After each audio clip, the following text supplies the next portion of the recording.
Hello everyone and welcome to Mind Review. I am Sakshi Kaushik and this video is a part of the Cicerelli series that is going on our channel of Mind Review. जहाँ पे chapter 1 to chapter 15 of your Cicerelli book we are covering in detail in depth. So today we will be talking about the chapter number 2. इसकी गाड़ी थोड़ी सी आगे बढ़ाते हैं. Friday को यानी कि लास्ट वीडियो में हमने चैप्टर 2 के बारे में ऑलरेडी थोड़ा डिस्कशन शुरू कर दिया था. So if you are new to the channel make sure you do watch that part 1 also of chapter 2 before beginning with this part and subscribe to the channel ताकि आपको वीडियोस मिलती रहे. So chapter 2 as my previous viewers already know is the biological perspective. So part 1 में if you recall I hope Saturday Sunday आप लोगों ने revision किया है चैप्टर 1 का और जितना पोर्शन हमने चैप्टर 2 में पढ़ा है उसका. So we talked about what is a neuron, neuron के स्ट्रक्चर के बारे में हमने देखा. Then we also talked about glial cell. दो इंपॉर्टेंट ग्लियल सेल मैंने याद रखने को बोले थे जो मुझे कमेंट सेक्शन में बताएगा सबसे पहले a big clapping for them. ठीक है, सो वो दो ग्लियल सेल्स जो मैंने बोला था जरूर से याद रखने हैं that produce myelin sheath in CNS and one that produces myelin sheath in PNS. उसका नाम फटाफट मुझे कमेंट्स में बताइए आप लोग. ठीक है, so this was what we talked about in the last video. Now today okay we also talked about neurotransmitters that was an important topic. Now today we will be taking forward our chapter number 2. इस video को बनाने के लिए जो book use की गई है वो है सिसरेली. So hence I've also added the references. Usually references last में डाले जाते हैं but मैंने starting में ही आपको बता दिया so that if you are new to the channel you know कि इस book का content कहाँ से आ रहा है, इस वीडियो का content basically कौन सी book से आ रहा है. चलिए, सो आज की वीडियो होने वाली है बहुत ही ज्यादा इंपॉर्टेंट. सो मेक श्योर कि आपकी नोटबुक और आपका पेन आपके साथ रेडी है और आपका फोकस भी, so that you write, you listen and you learn and understand what we will be talking about. So today we will be talking about your nervous system. हम central nervous system की बात करेंगे, peripheral nervous system की बात करेंगे, उसके under आने वाले क्या क्या कैटेगरीज हैं उसके बारे में डिस्कस करेंगे. And the most important thing that we will be talking about today is the brain structure. तो ब्रेन के हर एक पार्ट का क्या फंक्शन है उसको हम डिटेल में पढ़ेंगे. So let's start with your nervous system. Part 1 की वीडियो में मैंने ऑलरेडी आपको बताया था कि नर्वस सिस्टम एक बहुत ही ज्यादा एक्सटेंसिव नेटवर्क है जो हमारी बॉडी के अंदर प्रेजेंट होता है. And the basic unit of nervous system neuron, ठीक है, जिसके बारे में we have already talked about. So our nervous system is divided into two categories. दो कैटेगरीज में नर्वस सिस्टम डिवाइडेड होता है. One is your CNS and the other category is your PNS. Let's understand what is this CNS and PNS. तो CNS होता है Central Nervous System and the parts of our body that are included in the CNS is your brain and your spinal cord. सिर्फ ये दो parts included होते हैं हमारे CNS में, लेकिन ये सबसे ज्यादा क्रूशियल पार्ट है हमारी बॉडी के. अगर ब्रेन ना हो तो how will your body get orders. कहाँ से उसको ऑर्डर मिलेंगे कि अभी ये हाथ ऐसे मूव करना है, अभी ये बोलना है, अभी ये सोचना है. How will it get all of those informations, right? So CNS is one aspect of your nervous system which includes the brain and the spinal cord, and PNS or your peripheral nervous system is another aspect of nervous system which includes two parts. तो जैसे CNS है वो nervous system है वो CNS और PNS में divided है, वैसे ही PNS यानी कि पेरिफेरल नर्वस सिस्टम फर्दर दो पार्ट्स में डिवाइडेड है. What are these two parts? Look at the screen. ठीक है, ये फर्स्ट पार्ट है ऑटोनॉमिक नर्वस सिस्टम और सेकंड पार्ट है somatic nervous system. So these are the further two divisions और further two classifications of your peripheral nervous system.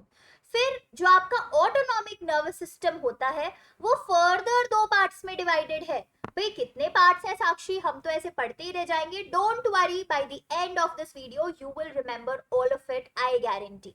ठीक है, autonomic nervous system के कौन से दो पार्ट्स हैं? Sympathetic and parasympathetic divisions are the other two parts of ANS and ANS is a part of PNS. And somatic nervous system के further दो divisions होते हैं, मतलब उनमें बेसिकली दो टाइप की नर्व्स प्रेजेंट होती है जिनके बारे में हम थोड़ी सी स्लाइड्स के बाद पढ़ने ही वाले हैं. The two nerves are cranial nerves and spinal nerves, right?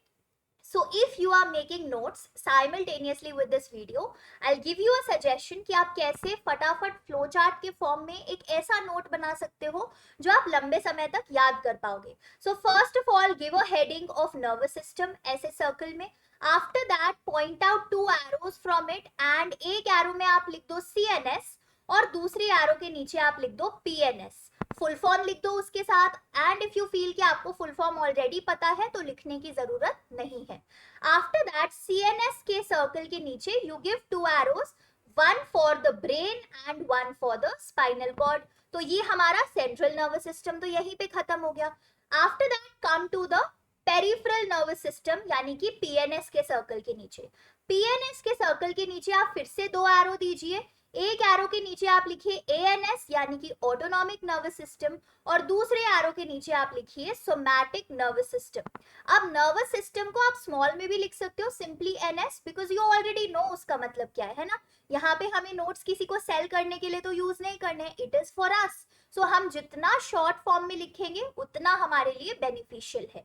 चलिए ANS लिखा और हमने सोमैटिक NS लिखा. After that autonomic nervous system को फर्दर दो डिविजन्स दे दो. एक डिवीजन में आएगा आपका सिंपैथेटिक डिवीजन और दूसरे वाले सर्कल में आएगा पैरासिम्पैथेटिक डिवीजन. ठीक है. क्रेनियल एंड स्पाइनल नर्व्स अगर नहीं लिखना है तो you can skip that, but this is a flow chart that you can easily remember और इससे आपको तुरंत एकदम माइंड में बैठेगी बात. All right. सो ये मेजर ओवरव्यू है कि नर्वस सिस्टम में कौन से पार्ट्स इंक्लूडेड है. Now we will discuss each of these nervous system in detail. We will start with your central nervous system. तो हमने देखा कि भाई central nervous system जो है उसमें brain एक बड़ा important role play करता है, isn't it? So what about this brain? ठीक है, अब सबसे important topic शुरू होने जा रहा है इस वीडियो का, that is the structure and function of your brain. So brain जो है उसके 3 divisions हैं. As humans, so that we are able to study it efficiently and हम उसको अच्छे से आइडेंटिफाई कर पाए सारी स्ट्रक्चर्स और पार्ट्स को, हमने ब्रेन के 3 डिविजन्स कर दिए. What are these 3 divisions? The first division is your forebrain, second is your midbrain and the third is your hindbrain. अब इसका फ्लो चार्ट बनाना है तो क्या कर सकते हो, सिंपली अब एक हेडिंग दो ब्रेन की और उसके साथ 3 एरोज लगा दो. ठीक है, brain. Then the first arrow is for your forebrain, second arrow is for your mid brain, वो बीच में ही होगा हमेशा, है ना. और थर्ड एरो होगी आपकी हाइंड ब्रेन की. हाइंड का मतलब होता है पीछे, तो हाइंड ब्रेन हो जाएगा पीछे. Fore brain is the brain in front, mid brain जो आपका ब्रेन बीच में है और हाइंड ब्रेन का वो पार्ट है जो एकदम बैक में है, पीछे है, स्पाइनल कॉर्ड के कंटिन्यूएशन में है. ठीक है. सो ब्रेन के ये 3 पार्ट्स होते हैं. Now if I talk about fore brain with you, so fore brain हमारे ब्रेन का वो पार्ट होता है जो सारे के सारे वॉलेंटरी फंक्शंस में इन्वॉल्व होता है. वॉलेंटरी फंक्शंस लाइक थिंकिंग, ठीक है, मेमोरी. कोई भी चीज जब आप याद करते हो तो आप वॉलेंटरीली याद करते हो ना, ऐसा तो नहीं है कि एकदम ही किसी ने कोई कॉपी दे दी और बगैर जाने समझे आपने कुछ याद कर लिया. You know right now that you are watching a video on brain and you are learning about brain. ठीक है, या फिर आप वॉक कर रहे हो, वो भी वॉलेंटरी एक्शन है. आप जब आपका मन करेगा तभी आप उठ के चलना शुरू करोगे. ठीक है. So all of these voluntary functions that we do, they are taken care by fore brain. और फोर ब्रेन के फर्दर कुछ पार्ट्स होते हैं. बेसिकली हमारे ब्रेन में पार्ट्स बहुत सारे होते हैं. Some of these parts we have classified as a part of forebrain. कौन से पार्ट्स हैं ये है सेरिब्रम, बेसल गैंग्लिया, फिर लिम्बिक सिस्टम है, फिर थैलेमस है, हाइपोथैलेमस है. अब काफी लोगों को डाउट आएगा कि हिपोकैम्पस और एमिगडाला क्यों नहीं बोला आपने, बिकॉज लिम्बिक सिस्टम के ही पार्ट होते हैं हिपोकैम्पस और एमिगडाला. ठीक है, ये कुछ डिफरेंट नहीं है. लिम्बिक सिस्टम एक बड़ा ब्रांच है और उसके अंडर ही प्रेजेंट होते हैं हिपोकैम्पस और amygdala. So all of these parts, कभी भी अगर आपने कहीं भी हिपोकैम्पस सुना या फिर सेरिब्रम सुना या फिर सेरिब्रल कॉर्टेक्स, क्योंकि सेरिब्रम को सेरिब्रल कॉर्टेक्स भी बोला जाता है, या फिर हाइपोथैलेमस सुना या थैलेमस सुना, your brain should automatically tell you कि अरे भाई सुनो, हेलो, आपका जो फोर ब्रेन है ना उसका पार्ट हूं मैं. ठीक है, तो चलिए फोर ब्रेन के ये जो पार्ट्स हैं इनको डिटेल में पढ़े, उसके बाद we'll come to midbrain and hindbrain. Okay, चलो. So when we talk about forebrain, something that I've already told you कि forebrain में हमारे वॉलेंटरी फंक्शंस होते हैं, हंगर है, स्लीप है, कुछ लर्न कर रहे हो, कुछ सोच रहे हो, बोल रहे हो, कोई डिसीजन मेक कर रहे हो. So your cognitive functions basically thinking, decision making, reasoning, judgement या कोई इमोशन आप फील कर रहे हो, ऑल ऑफ दीज पार्ट्स और all of these things are done in your forebrain. तो हमारे फोर ब्रेन की जो आउटर लेयर होती है उसको बोला जाता है सेरिब्रम या फिर cerebral cortex. You can call it by any of these names. You can call it as cerebrum also, you can call it as cerebral cortex also. तो सेरिब्रम या सेरिब्रल कॉर्टेक्स का स्पेशलाइज्ड फंक्शन क्या है? देखो, in general fore brain में हमने सारे function देख लिए, पर फोर ब्रेन अकेला तो बेचारा सारे फंक्शन नहीं करेगा ना. Fore brain is like a boss. ठीक है, ब्रेन आपका एकदम बॉस का भी हेड है, फोर ब्रेन फिर छोटा मोटा बॉस है, और फोर ब्रेन के अंडर कुछ एम्प्लॉइज काम कर रहे हैं जो इसके फंक्शंस को हेल्प करेंगे करने के लिए. So one of the employees cerebrum और सेरिब्रल कॉर्टेक्स, जो कि जितने भी हायर लेवल कॉग्निटिव फंक्शंस हैं हमारे अंडर, उनको रेगुलेट करता है. Higher level cognitive functions like decision making, thinking, memory formation, all of these are higher level cognitive functions जो सिर्फ ह्यूमंस कर पा रहे हैं, है ना. तो सेरिब्रम को थोड़ा डिटेल में पढ़ें. सेरिब्रम या सेरिब्रल कॉर्टेक्स क्या है? वो दो सिमेट्रिकल हाफ्स में डिवाइडेड है. Okay, let me show you a picture of brain at this point. ये एक पिक्चर है ब्रेन की जो आप देख सकते हो, है ना. बहुत ज्यादा कॉम्प्लिकेटेड लग रही होगी ये पिक्चर देखने में, बट इन जनरल यहाँ पे ये जो अपर लेयर है ना, यहाँ पे just see on the screen, this upper layer that is there, this layer is known as your cerebral cortex. और ये जो हमारा cerebral cortex या cerebrum होता है, वो दो symmetrical halves में divided होता है. So for example, this is our brain, the entire brain. ठीक है, यहाँ पे ये कवर्ड किससे है? ये कवर्ड है सेरिब्रम से या सेरिब्रल कॉर्टेक्स से. तो ये दो सिमेट्रिकल हाफ्स में डिवाइडेड होगा. सिमेट्रिकल का मतलब क्या होता है? मिरर इमेजेस, यानी कि जो लेफ्ट साइड है वो राइट साइड के एकदम इक्विवेलेंट है, इक्वल हाफ्स है. तो that is the meaning of symmetrical. कि सपोज एक सर्कल है, उसको मैंने बीच में से काटा, तो इस सर्कल का जो लेफ्ट साइड है वो एग्जैक्ट इक्विवेलेंट होगा उस सर्कल के राइट साइड से. So my cerebrum is divided from between two symmetrical half. ये लेफ्ट हाफ हो गया, ये राइट हाफ हो गया. ठीक है, so left hemisphere and right hemisphere, cerebrum divided into two symmetrical half. एक हाफ को हम बोलते हैं लेफ्ट हेमिस्फेयर और दूसरे हाफ को हम बोलते हैं राइट हेमिस्फेयर. अब इन लेफ्ट और राइट हेमिस्फेयर्स का फंक्शन क्या है? ठीक है, इस पे एक रिसर्च की थी वैसे रॉजर स्पेरी नाम के एक इंडिविजुअल ने, ROGERSPERRY. ठीक है, Roger स्पेरी. This was the person who did excellent research on the left and right hemisphere and split brain researches. इनकी भी एक वीडियो मैं बनाने वाली हूँ डिटेल में जिसमें उस एक्सपेरिमेंट को डिस्कस करेंगे. But he was the person who found out कि हमारे लेफ्ट हेमिस्फेयर क्या क्या फंक्शंस करता है और ब्रेन का राइट हेमिस्फेयर क्या क्या फंक्शन करता है. सो जो लेफ्ट हेमिस्फेयर है वो ज्यादातर कंसर्न्ड होता है with our language and with mathematics and reasoning. तो ये जो रीजनिंग है, जजमेंट है, मैथमेटिकल थिंग्स है या फिर आपकी लैंग्वेज का प्रोडक्शन और थिंग्स है, all of these things are mostly taken care by the left hemisphere.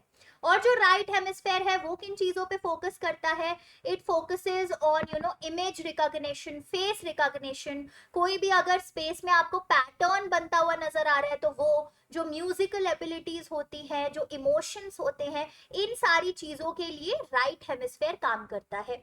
ठीक है, तो that's how cerebrum is actually regulating our higher level cognitive functions.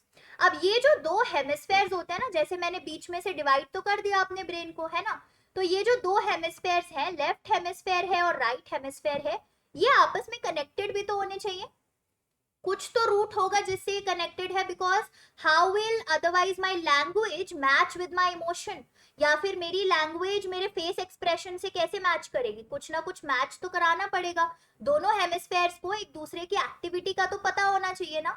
So the left hemisphere is connected with the right hemisphere, और we can also say that both the hemispheres are connected together with this thing known as corpus callosum. ठीक है, इस नाम को कहीं पे highlight करके रखो अपने नोट्स में, because a lot of times it is asked in the MCQs कि कॉर्पस कैलोसम ही वो चीज है जो दो हेमिस्फेयर्स जिससे कनेक्टेड है. It is a white bundle of myelinated fibres, एक वाइट बंडल की तरह ये अपीयर होता है माइलिनेटेड फाइबर्स का, and it is the thing that connects your left and your right hemisphere. ठीक है, अब थोड़ी सी कॉम्प्लिकेशन और बढ़ा दूं क्या?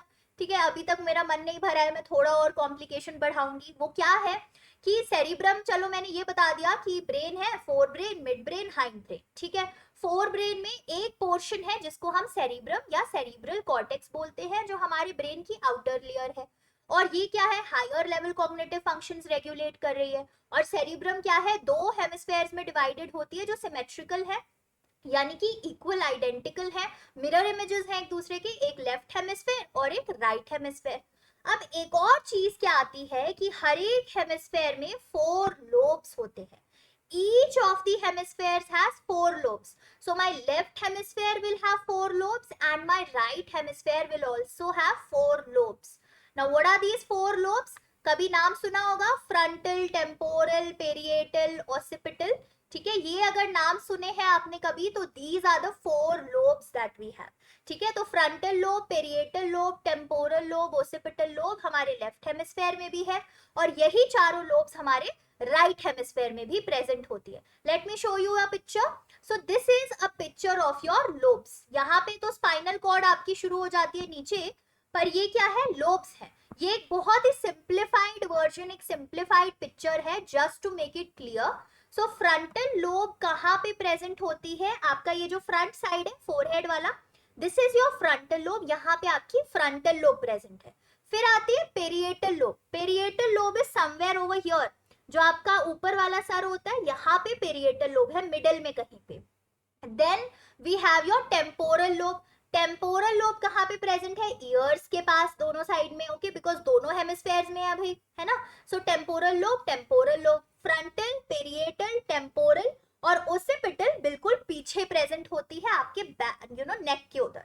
Alright, so this is the location of all of these lobes.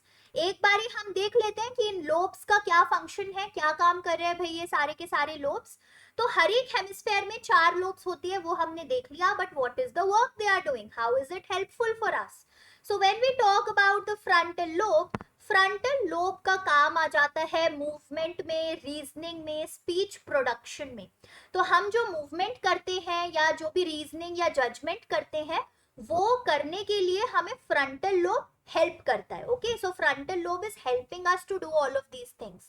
And one very important function of your frontal lobe is to produce speech. तो ये जो मैं अभी बोल पा रही हूँ, जो स्पीच प्रोड्यूस कर पा रही हूँ, that is because of one of the areas that is present in our frontal lobe, और उस एरिया को हम बोलते हैं Broca's area.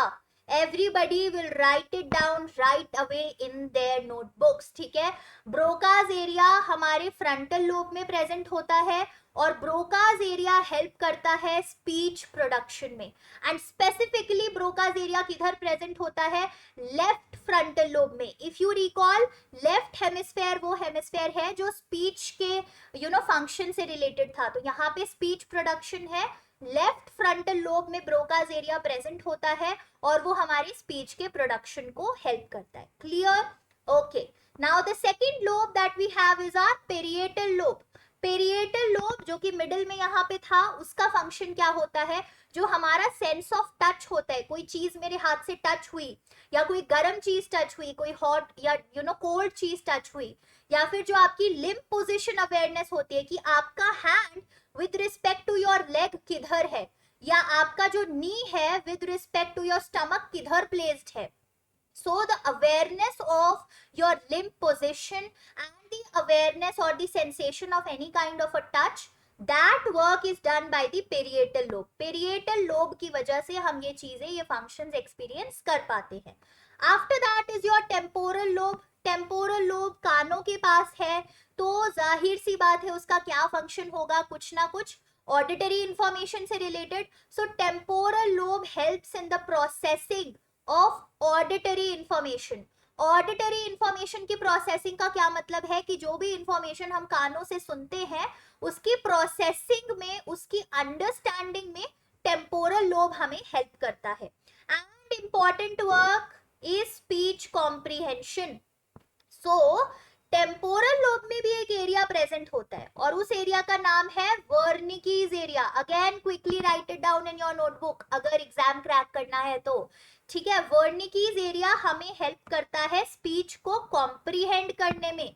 So like your frontal lobe had Broca's area that was helping me to speak or to produce my speech. Similarly, my temporal lobe has Wernicke's area that helps me to understand that speech or comprehend that speech that somebody else is speaking or that I myself am speaking.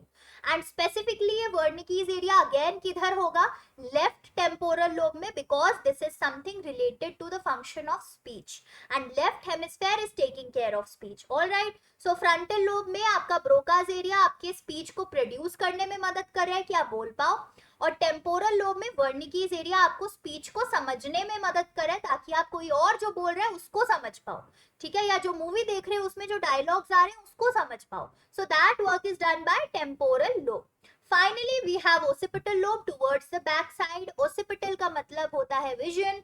So occipital क्या है, हमारा visual processing centre है कि जो भी आप अपनी आंखों से देख पा रहे हो उसको अंडरस्टैंड कर पाओ, प्रोसेस कर पाओ उस इंफॉर्मेशन को, वो काम होता है आपकी ओसिपिटल लोब का. ठीक है, so these are the different functions और different work that your cerebrum is doing with the help of the lobes that are present in it.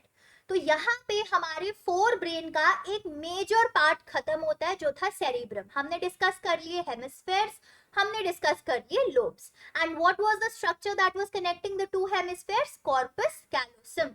Alright, now let us take forward. Forebrain का एक और part था, वो part था basal ganglia. So basal ganglia हमें किन चीजों में हेल्प करता है? जो हमारी वॉलेंटरी मोटर मूवमेंट्स होती है उसमें बेसल गैंग्लिया का भी रोल होता है. See now a lot of students ask this doubt कि आपने पहले बोला था कि कोई और पार्ट है जो मोटर मूवमेंट को कंट्रोल कर रहा है, अब आप कह रहे हो कि बेसल गैंग्लिया भी कंट्रोल कर रहा है. सो व्हाट हैपेंस इज, हमारे ब्रेन में ऐसा नहीं है कि अगर एक पार्ट है जो एक चीज कर रहा है तो सिर्फ वही पार्ट वो चीज करेगा. No, that is not the case. A lot of other parts are also involved in doing things. So कोई भी अगर एक टास्क है तो उस टास्क को काफी सारे पार्ट्स कहीं ना कहीं मिलजुल के करते हैं. तो बेसल गैंग्लिया भी इन्वॉल्व होता है हमारी वॉलेंटरी मोटर मूवमेंट्स के कंट्रोल में, कि जो भी मोटर मूवमेंट्स हमारी है लाइक वॉकिंग, वॉलेंटरी नेचर जो हम अपनी मर्जी से कर रहे हैं, उसके कंट्रोल में बेसल गैंग्लिया का भी रोल है. Then it also has a role in procedural learning, habit learning. So procedural learning क्या हो गई? किसी भी प्रोसीजर को लर्न करने का जो स्ट्रैटेजी होता है. ठीक है, कोई प्रोसीजर है, कोई कुकिंग करना है, समथिंग लाइक दैट, सो वो बेसल गैंग्लिया आपको हेल्प करेगा उसमें. हैबिट लर्निंग में भी बेसल गैंग्लिया हेल्प करेगा. ठीक है, वो कहते हैं ना कि हैबिट फॉर्म कर लो तो सब कुछ सॉर्टेड है लाइफ में. सो all of those habit formations आपका बेसल गैंग्लिया है. ठीक है, उसको जाके पकड़ो, उसको बोलो कि भाई सुन मुझे ये हैबिट लर्न करनी है, मुझे हेल्प कर. Okay, then your eye movement, ये जो आप आई मूवमेंट्स कर पा रहे हो वो भी बेसल गैंग्लिया का कहीं ना कहीं रोल है. Not just basal ganglia, there are other parts of the brain also that have a role in eye movement, but basal ganglia का भी role. Done? चलो. After that, another part of your forebrain was limbic system. ठीक है, limbic system जिसके बारे में हमने ये देखा था कि लिम्बिक सिस्टम में दो चीजें और प्रेजेंट है, एमिगडाला और hippocampus. So limbic system in general क्या करता है, जो हमारे बेसिक इमोशंस होते हैं, anger, fear, sadness, disgust, contempt, all of these basic emotions, उन इमोशंस को कंट्रोल करता है लिम्बिक सिस्टम, और साथ ही साथ हमारी कुछ साइकोलॉजिकल ड्राइव्स लाइक मोटिवेशन और ऑल ऑफ दीज थिंग्स उनको भी कंट्रोल करता है, ठीक है। तो लिम्बिक सिस्टम के फर्दर दो एस्पेक्ट्स होते हैं या दो स्ट्रक्चर्स होते हैं ब्रेन के जो लिम्बिक सिस्टम के ही पार्ट हैं। एक है एमिगडेला। एमिगडेला के ऊपर बहुत सारे एमसीक्यूज आते हैं कि इसका रोल कहाँ पे है। सो एमिगडेला का मेजर रोल है in the processing of fear responses. तो ये जो डर का रिस्पॉन्स होता है, जो फियर का इमोशन होता है, amygdala plays a very very important role in processing that. Secondly is your hippocampus. Hippocampus का रोल है लॉन्ग टर्म मेमोरी फॉर्मेशन में, especially the long term memory related to emotional events. So if in your life there has been any very emotional event, whether good, emotional in a good way or emotional in not so good way, तो उसको अपनी long term memory में डालना ताकि आप हमेशा के लिए उस चीज को याद रख पाओ, उसमें हिपोकैम्पस का रोल होता है। And hippocampus is a part of limbic system which is a part of your fore brain, ठीक है। अभी तक फोर ब्रेन में 3 स्ट्रक्चर्स के बारे में बात की है, लिम्बिक सिस्टम के बारे में, बेसल गैंग्लिया के बारे में, and we have talked about your cerebrum और cerebral cortex. Just 2 more structures in forebrain and then we are done with it. तो ये है वो 2 और स्ट्रक्चर्स, थैलेमस एंड हाइपोथैलेमस, ठीक है। सो थैलेमस क्या होता है भाई? थैलेमस सिंपल सेंस में एक सेंसरी रिले स्टेशन है। अगेन योर एमसीक्यू क्वेश्चन कि हमारे ब्रेन का सेंसरी रिले स्टेशन कौन है? वो है थैलेमस, ठीक है ना। What do I mean when I say that it is a sensory relay station? That means कि होता क्या है, एनवायरनमेंट से हम लोग इंफॉर्मेशन लेते हैं जो हमारे सेंसेस रिसीव करते हैं थ्रू आईज, ठीक है, vision, through hearing, audition, through smell, olfaction, through taste, gustation, through touch, ठीक है। तो ये सारे सेंसेस हैं जो एनवायरनमेंट से इंफॉर्मेशन को कलेक्ट करते हैं। अब वो कलेक्टेड इंफॉर्मेशन कहीं ना कहीं तो ब्रेन में जाएगी ताकि ब्रेन उस इंफॉर्मेशन को प्रोसेस कर पाए। So thalamus is that sensory relay station जहां पे सारी की सारी सेंसेस जो है जाती है और फिर ब्रेन उसको प्रोसेस करके हमें बताता है कि एक्चुअली हमने क्या देखा, सुना, टच किया, टेस्ट किया, क्या किया।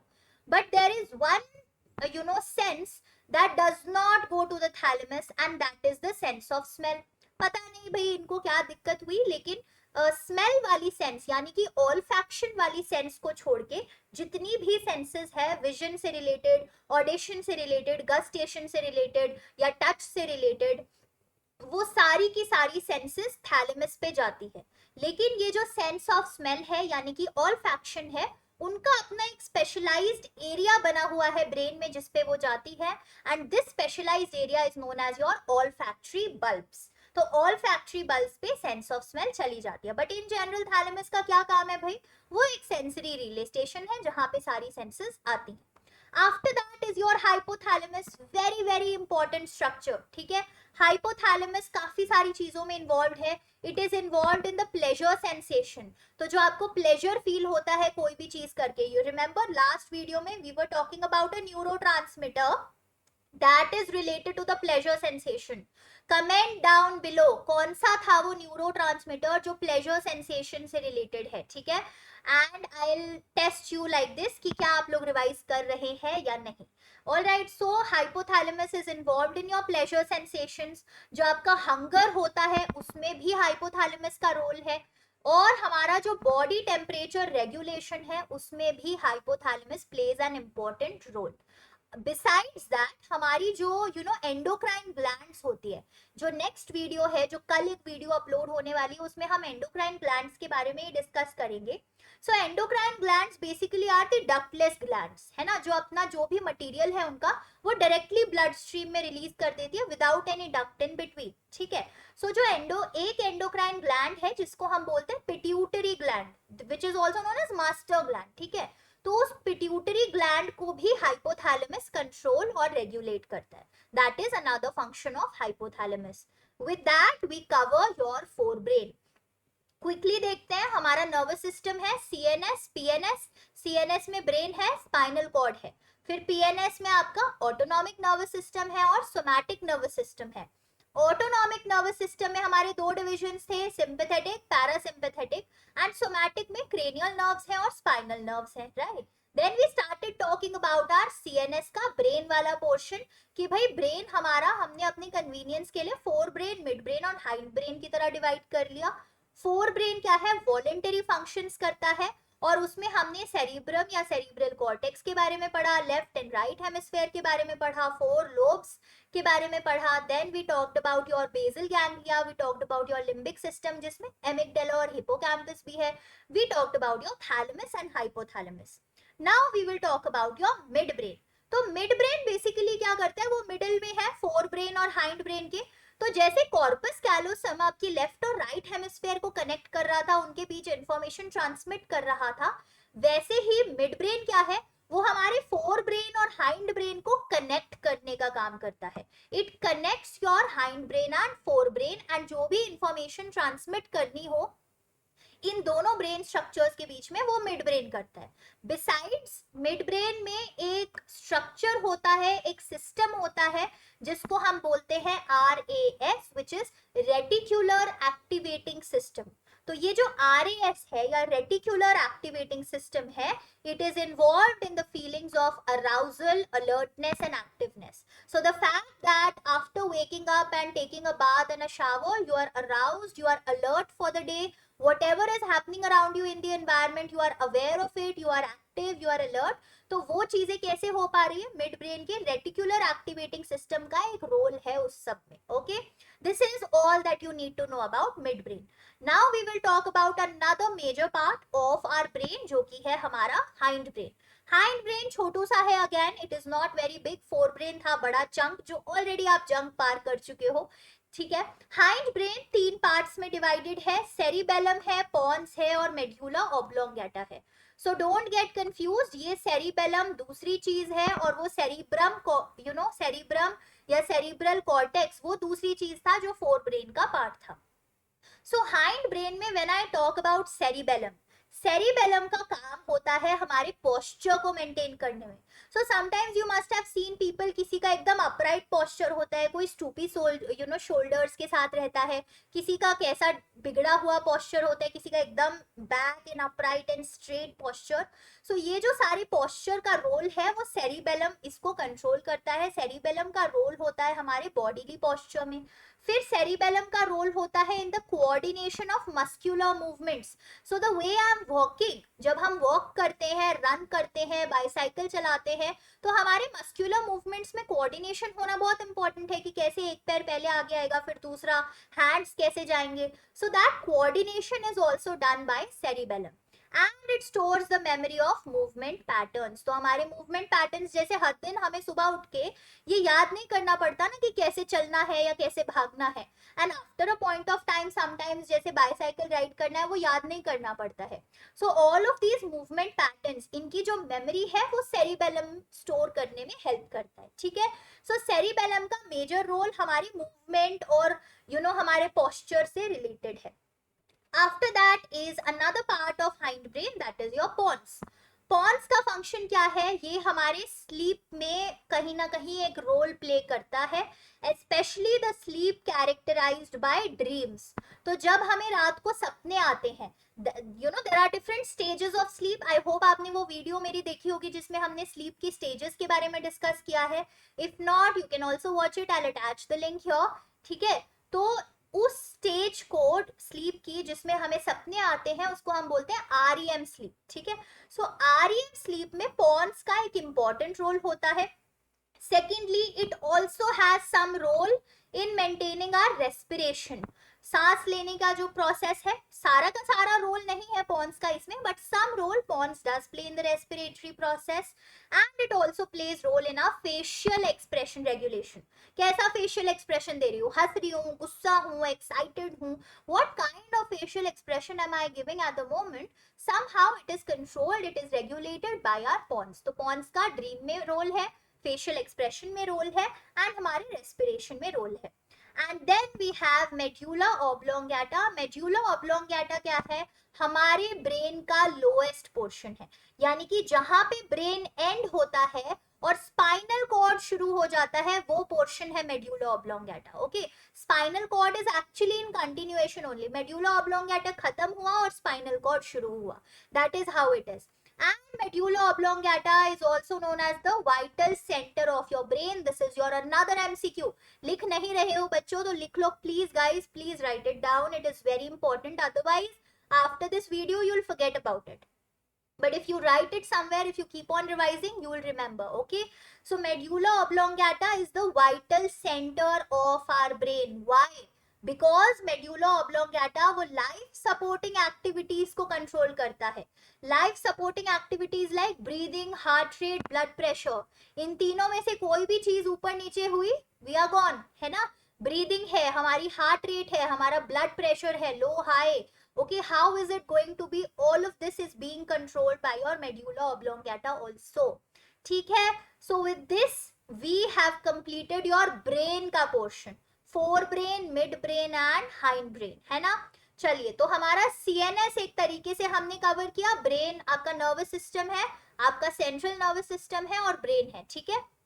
Okay, now let us also talk about your peripheral nervous system. अब पेरिफेरल नर्वस सिस्टम जितना बड़ा दिख रहा था फ्लो चार्ट में, समझने में उतना ही छोटा सा है. तो बस अगले 10 मिनट का पेशेंस और रख लीजिए आप मेरे साथ and we'll cover it. Alright. Okay, so peripheral nervous system क्या करता है? It connects our central nervous system to the rest of the body. तो सेंट्रल नर्वस सिस्टम में तो ब्रेन और स्पाइनल कॉर्ड है, पर हमारी बॉडी में तो और भी बहुत सारी चीजें हैं. तो वो सारी की सारी चीजें किस में आ जाती है? पीएनएस में. पर सीएनएस का यानी कि ब्रेन का, स्पाइनल कॉर्ड का दूसरे बॉडी पार्ट से कनेक्टेड रहना is very important. That connection is made by PNS. So PNS में हमने देखा था दो डिविजन्स हैं, autonomic nervous system and somatic nervous system. So talking about your somatic nervous system, somatic nervous system का major role यही होता है, the role of sending information to and fro, कि सीएनएस से आने वाली इंफॉर्मेशन पीएनएस तक पहुंचाना, पीएनएस से आने वाली इंफॉर्मेशन सीएनएस के पार्ट्स तक पहुंचाना. वो रोल सोमैटिक नर्वस सिस्टम करता है. कैसे करता है? Through these nerves. One is the cranial nerve, another is the spinal nerve. तो जो cranial nerves होती हैं वो 12 pairs होते हैं. ठीक है, 12 पेयर, वन पेयर में दो होते हैं, so 24 या फिर 12 pairs. And cranial nerves are present in our brain. और spinal nerves नाम से ही पता लग रहा है ना, spinal है, तो इसके 31 पेयर्स होते हैं और ये प्रेजेंट कहाँ है? स्पाइनल कॉर्ड में प्रेजेंट है. तो कोई भी इंफॉर्मेशन अगर ब्रेन से आ रही है और वो पीएनएस तक पहुंचानी है तो कौन करेगा? क्रेनियल नर्व्स करेंगे. या पीएनएस से ब्रेन तक ले जानी है, क्रेनियल नर्व्स करेंगे. ठीक है, कोई भी इंफॉर्मेशन स्पाइनल कॉर्ड से पीएनएस पे ले जानी है या पीएनएस से स्पाइनल कॉर्ड में ले जानी है, कौन करेगा? स्पाइनल नर्व्स करेंगे. And this work is mediated और controlled by our somatic nervous system. बस यही रोल है. इवन तो मैं कह रही हूँ कि बस यही रोल है, but this is a very very big and a huge role that SNS plays in a peripheral nervous system. अब peripheral nervous system का हमारा दूसरा भी पार्ट था. वो दूसरा पार्ट क्या था? Autonomic nervous system. तो ऑटोनॉमिक नर्वस सिस्टम क्या करता है? वो जो हमारे इनवॉलेंटरी एक्शंस होते हैं, इनवॉलेंटरी फंक्शंस होते हैं, उनको कंट्रोल करता है. सो इनवॉलेंटरी फंक्शंस लाइक मैंने आई ब्लिंक करी, मेरा जो डाइजेस्टिव प्रोसेस है कि मैंने कोई खाना खाया और अब वो डाइजेस्ट होगा, वो मेरे हाथ में तो नहीं है ना कि भाई अगले 2 सेकंड में डाइजेस्ट कर दो क्योंकि मुझे नींद आ रही है और मुझे लेटना है, तो फटाफट डाइजेस्ट करो. Not in my hand, the body will take its own sweet time to do that. या ब्रीदिंग है, that is also not in my hand. So ये जो हमारे इनवॉलेंटरी फंक्शंस होते हैं उनको कंट्रोल करता है autonomic nervous system. All right. Now, autonomic nervous system के flow chart में, if you will go back in your notebook, we further divided it into 2 categories. एक था आपका sympathetic division और एक था parasympathetic division. So, sympathetic division also known as fight or flight. This is your MCQ. ठीक है. Parasympathetic division also known as rest and digestive system. Again your MCQ. ठीक है. तो sympathetic division को fight और flight system क्यों बोलते हैं? क्योंकि अगर हमारी लाइफ में कोई भी इमरजेंसी की सिचुएशन हो गई, फॉर एग्जाम्पल मुझे डॉग से बहुत डर लगता है, ठीक है, और मेरे सामने बहुत ही ज्यादा खतरनाक डॉग आ गया and the dog is continuously barking at me and I am very scared. तो ये एक सिचुएशन क्या है? मेरे लिए तो इमरजेंसी की सिचुएशन है भाई, मेरे लिए तो एकदम डू और डाई सिचुएशन है ना. सो यहाँ पे मेरा सिंपैथेटिक डिवीजन एक्टिवेट होएगा. जैसे ही मैं ऐसे इमरजेंसी के सिचुएशन में आऊंगी, माय सिंपैथेटिक डिवीजन और फाइट और flight division will get activated and I will do either of the two things. या तो मैं उस सिचुएशन में फाइट करूंगी, उस डॉग से लड़ूंगी या कुछ ना कुछ करूंगी, या फिर मैं फ्लाइट कर जाऊंगी, यानी कि उस सिचुएशन से भाग जाऊंगी। ठीक है, सो ईदर आई विल फाइट और आई विल फ्लाइट और रन अवे। सो सिंपैथेटिक डिवीजन एक्टिवेट क्यों हुआ? ताकि मेरे ब्रेन के पास ये मैसेज चला जाए कि भाई ये इमरजेंसी की सिचुएशन है, और जो मेरे बेकार के, और जो नॉट बेकार के बट अभी जो और प्रोसेसेस मेरे बॉडी में चल रहे हैं, जो मेरी मेजर एनर्जी ले रहे हैं, लाइक डाइजेशन है, या फिर प्रोसेसेस लाइक जो हमारे माउथ में सलाइवा आता है, या प्यूपिल है, तो वो बहुत छोटा होता है यूजुअली, है ना, हम लोग नॉर्मल सेंस में रखते हैं, पर उस सेंस में हम ब्रेन को बोलेंगे कि भाई प्यूपिल को डायलेट कर दो। प्यूपिल डायलेट करना मतलब बड़ा कर दो, सो दैट ज्यादा से ज्यादा इंफॉर्मेशन अपने एनवायरमेंट से मैं अंदर ले पाऊं। ठीक है, ब्लैडर रिलैक्स हो जाता है, इसीलिए you often see that sometimes people when they are scared और when they are in an emergency situation, तो they urinate at that point of time. Why? Because यहाँ पे ब्लैडर जो है रिलैक्स हो जाता है, और जो हमारी हार्ट रेट है, ब्लड प्रेशर है, ये सारी चीजें इंक्रीज हो जाती है, ब्लड शुगर लेवल्स इंक्रीज हो जाते हैं। Why? Because right now we need more energy, और जो हमारी जितनी भी एनर्जी है वो मसल्स के टूवर्ड्स जाती है, बिकॉज अगर मेरी बॉडी ने डिसाइड किया कि मुझे फाइट करना है, तो I will need energy for that. अगर मैंने ये भी डिसाइड किया कि मुझे यहाँ से भागना है, then also I need energy for that, है ना। So basically, whenever I am in a situation that is emergency situation for me, my body's sympathetic division is activated. Sympathetic division आपकी autonomic nervous system का part है, जो peripheral nervous system का part है।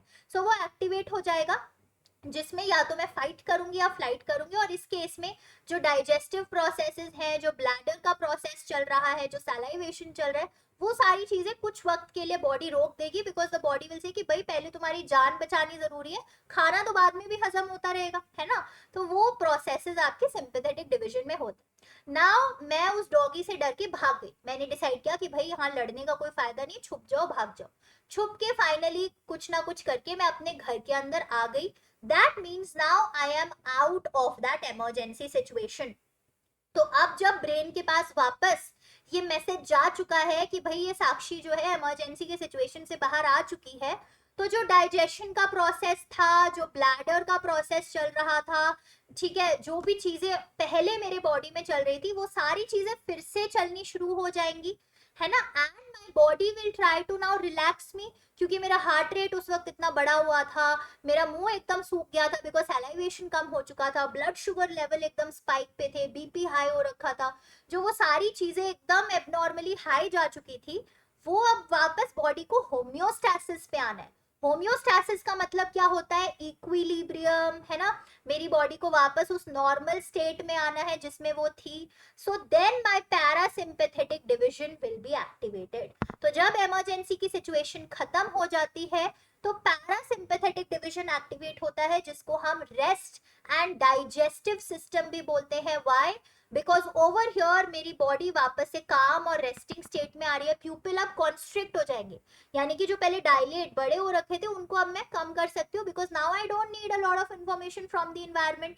सैलाइवेशन मेरे mouth में फिर से शुरू हो जाएगा, हार्ट बीट थोड़ी नॉर्मल आएगी, बीपी नॉर्मल आना शुरू होगा, जो डाइजेशन है, जो ब्लैडर है, वो उसका काम अपना शुरू करेगा, डाइजेशन अपना प्रोसेस शुरू होएगा, खाना हजम होना शुरू हो जाएगा भाई आपका। ठीक है, तो पैरासिम्पैथेटिक डिवीजन ऐसे एक्टिवेट होता है, और सिंपैथेटिक डिवीजन फाइट और फ्लाइट के सिचुएशन में एक्टिवेट होता है। एक और चीज जो हम डिस्कस करेंगे in detail in tomorrow's video is about epinephrine and nor epinephrine. तो जब हम फाइट या फ्लाइट के सिचुएशन में होते हैं, तो दो टाइप के हार्मोन्स रिलीज होते हैं हमारी बॉडी में, epinephrine and nor epinephrine, which are also known as fight और फ्लाइट हार्मोन। और ये एंडोक्राइन ग्लैंड रिलीज करती है, जिसके बारे में I talk about with you tomorrow at 7 PM in the video about endocrine glands होंगी। ठीक है, कल का वीडियो सिर्फ एंडोक्राइन ग्लैंड्स के बारे में होगा, and we'll talk about it in detail. Alright, so ये है भाई आपका peripheral nervous system, and with that we come to an end of your entire nervous system. ठीक है, अब आप वापस से अपना वो फ्लो चार्ट देखो, फर्स्ट पेज वाला, कि नर्वस सिस्टम है, सीएनएस, पीएनएस, डिविजन्स, वो सारी बातें अब आपको क्लियर नजर आएंगी, और उन चीजों को याद करना अब और इजी हो जाएगा। So that is why Ratte नहीं मारने, समझना है, डिटेल में पढ़ना है, थोड़ा वक्त बिताना है इन चीजों के साथ, and you will automatically memorize all of these things, you will automatically retain that information. चलिए, अब एक छोटा सा होमवर्क मैं आज की वीडियो में आप सबको देना चाहूंगी, all the people who are viewing me today. वो होमवर्क है ये, ठीक है। हियर आर योर 4 टर्म्स, है ना, ये 4 टर्म्स हैं जो आपकी सिसरेली की बुक में है, ठीक है। आई have already provided the Google drive link, ठीक है। बाई चांस किसी इंडिविजुअल के पास सिसरेली की बुक नहीं है, सो ई बुक का एक जो गूगल ड्राइव का लिंक है वो मैं कम्युनिटी टैब पोस्ट पे ऑलरेडी प्रोवाइड कर चुकी हूँ, so please don't ask me for the link again, I have already provided it there. और वहां पे आपको वो बुक खोलनी है, ठीक है। और ये जो 4 टर्म्स हैं इनके बारे में पढ़ना है, इनकी डेफिनेशन ढूंढनी है। न्यूरोप्लास्टिसिटी क्या होता है, न्यूरोजेनेसिस क्या होता है, स्टेम सेल्स का वर्क क्या होता है, एपिजेनेटिक्स क्या होता है। ओके मैं जानबूझ के ये 4 टर्म्स कवर नहीं कर रही हूँ because they are easy and I want you to at least open the book and do little bit efforts, ठीक है। थोड़े एफर्ट्स आपके कम करने हैं तो मैंने आपको ये भी बता दिया है कि भाई सिसरेली की बुक खोलोगे तो कौन से पेज पे ये टर्म्स मिलेंगी। पेज नंबर 98, पेज नंबर 99, ये 2 पेजेस हैं जिनको आपको रीड करना है और उन्हीं पेजेस पे आपको ये चारों टर्म्स मिलेंगी। What I want you to do is, ये वीडियो खत्म होने के बाद आप रेस्ट ले सकते हो, या अगर आप में एनर्जी है तो you open your book, okay, search page 98 and 99, जो बुक है उसका पेज, पीडीएफ का पेज नहीं, बुक का 98 एंड 99 पेज नंबर, उस पे ये 4 टर्म्स आप ढूंढिए, उसकी डेफिनेशन फाइंड आउट कीजिए, अपनी कॉपी में लिखिए, ठीक है। एंड आफ्टर दैट ये जो इस वीडियो का कमेंट सेक्शन है उस पे write down these 4 definitions and below that write your name also, okay. 2 things you have to do. First thing, open the Cicerelli book page 98 and 99, ये जो 4 terms है इनको ढूंढो, इनकी definition निकालो, समझो। and the second thing that you have to do is इसी video का जो comment section है नीचे उसमें आपको ये चारों words, ये चारों terms की definition लिखनी है इन योर ओन वर्ड्स और इन द वर्ड्स जो सिसरेली की बुक में प्रेजेंट है, या आपको क्या समझ आया इनसे वो, ठीक है, वो डेफिनेशन आप लिखेंगे इस कमेंट सेक्शन में और साथ में अपना नाम भी लिख दीजिए if you want to, so that in the next video I can discuss about your answers, ठीक है।